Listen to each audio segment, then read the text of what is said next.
back. We're starting Unit 6 in the Art Appreciation course, summer of 2020, and this lecture is going to be on the transition from the Mannerism, which is the small little period of art that came immediately after the Renaissance, from the Mannerism to the Baroque.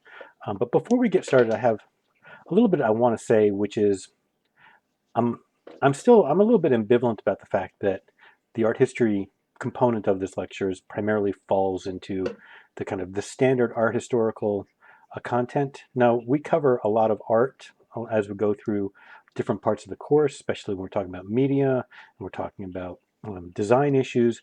We cover art from all over the world, from lots of different time periods and parts of the world that don't fit into the standard um, Western Civ version of art history.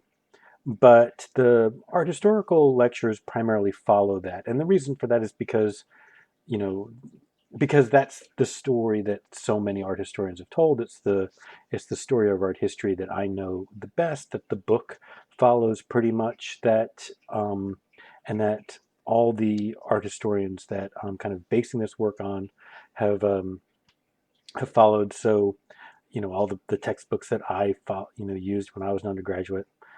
And so, but I do want to emphasize, and we will have at least one lecture at the end of the course where I want to emphasize the fact that a lot of art history is not kind of following this particular structure.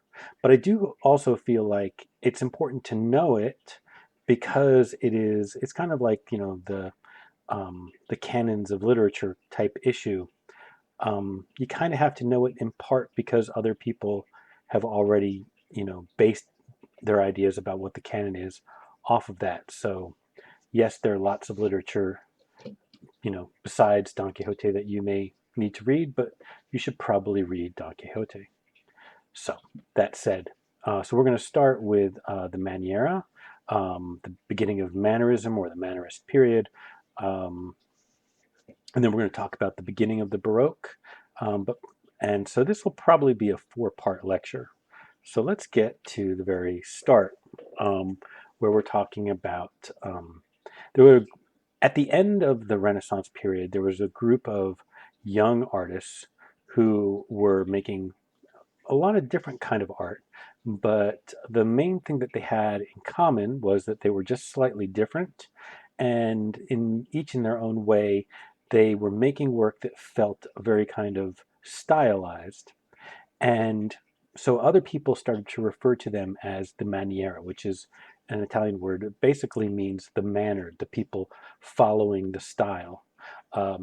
And they were heavily indebted to the previous Renaissance artists. They, as a group, they greatly admired many of the Renaissance artists. Some, maybe not equally all of them, but they certainly, as much as we admire the big three plus Titian, they also admire those artists. And in fact, actually, one of the artists of the Maniera was an artist named Vasari, and he is also the writer who pretty much wrote all the lives of the artists, and it's through him that we have so much information about people like Michelangelo and Leonardo da Vinci. And so it is important to remember that during this same period, there were other artists who were working, some who were of a slightly older and some of a much older generation, like Titian was of pretty much the complete previous generation from the Maniera. By the time that they were working, he was already a middle-aged man, a well-established painter, but he continued to paint well into his old age. And so he painted, far into the Mannerist period. Correggio a little bit younger, but also painted during this period. Also, Del Sarto painted for a little bit into the period of the Mannerist period. And we have some artists who, just like Correggio is sometimes classified as a Mannerist, sometimes classified as a late Renaissance artist, and same with Veronese. We have a number of artists who are kind of in this kind of in-between stage where do we view them as late Renaissance or as true Mannerist painters. And a lot of that has to do with the distinction between the Maniera, that group who were very mannered, so to speak, and that they followed these very kind of like artificial feeling styles, versus the artists who were of the Mannerist period.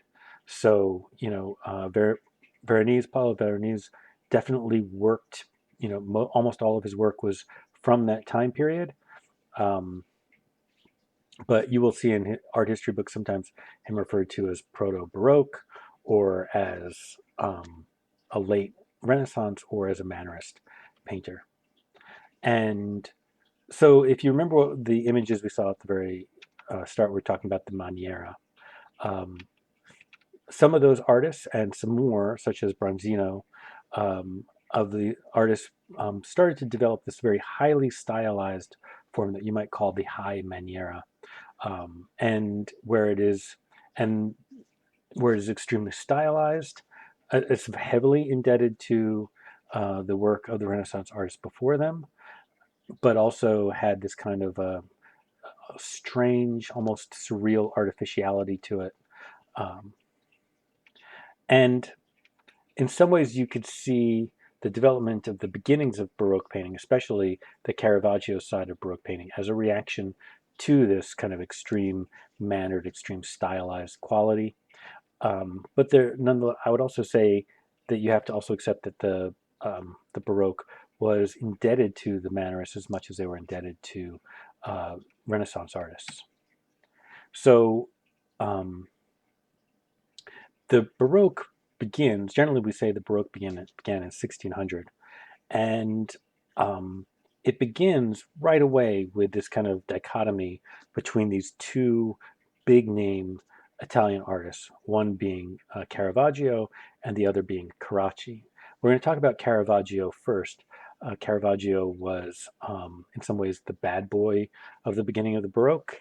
He was he pursued a very kind of gritty pseudo realistic kind of style, and he had a particular look that we later started to call tenebrism, where taking his cues from some of the things that Correggio did, and definitely the sfumato sort of effects of Leonardo da Vinci, but also some of the really rich dark values that we saw in, like, let's say, the Northern European Renaissance, like from Dürer paintings.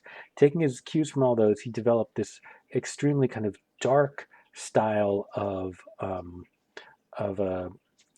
extreme kind of light and dark, right? And in which all the figures are in this very dark space, and then they're lit with this extremely kind of scathing, usually a sideways directed light that partially reveals the figures, but also allows the figures to kind of disappear into the darkness. And it's important to, as a distinction, right, between chiaroscuro, a word that we learned in the Renaissance, right, which means light and dark. Tenebrism, in a way, is kind of like a further extension of that idea. If you define chiaroscuro as essentially artists placing the change of light and dark on form as being really important, and maybe in some ways more important than local color, like more willing to emphasize the change of value on a shirt rather than to ensure that we really understand how brightly yellow that shirt is, right? That could be how we define chiaroscuro. Tenebrism takes that idea even further, where light and dark become so important that the things that we're looking at almost kind of just slowly emerge out of the darkness, and they are revealed by this very kind of like limited but sort of scathing type light. And so, hold on, that's my 1 minute warning. 1 minute warning.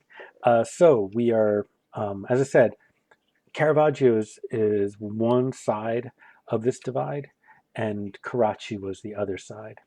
And in a lot of ways, and Carracci was definitely seen as the more conservative, more indebted to the Renaissance, that he more admired the achievement of all the great Renaissance artists, and felt it was his goal to try to almost to institutionalize the achievements of the Renaissance.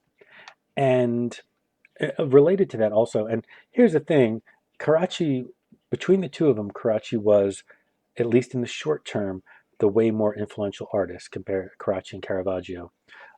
Anyway, we should probably end there, and I'll talk more about them in a